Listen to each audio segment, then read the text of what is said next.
జవాబులు రాసే కృప దయచేయండి ప్రభా. వీళ్ళకి జ్ఞానాన్ని దయచేయండి ప్రభా.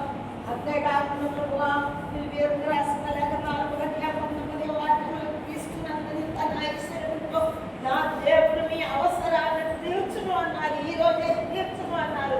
కావున ప్రభా ఈ రోజు రాయబడిన పరీక్షణ ప్రభా వీళ్ళ అవసరాలు వీళ్ళు మంచిగా రాసి మంచి మార్పులు కావాలని ప్రార్థన చేస్తున్నాం ప్రభా.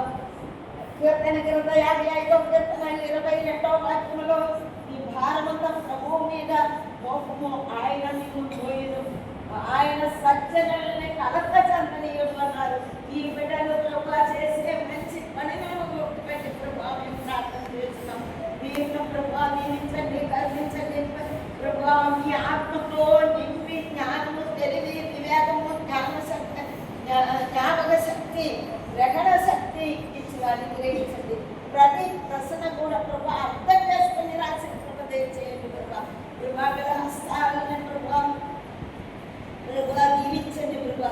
1 పేతురు రాసిన 5వ అధ్యాయం ప్రభా 7వ వాక్యముల ప్రభా మీరు నిర్వచిస్తున్నాం. ప్రభు మీ పట్ల శ్రద్ధ కలిగి ఉండును, మీ విచారములని ప్రభు మీద మోపము.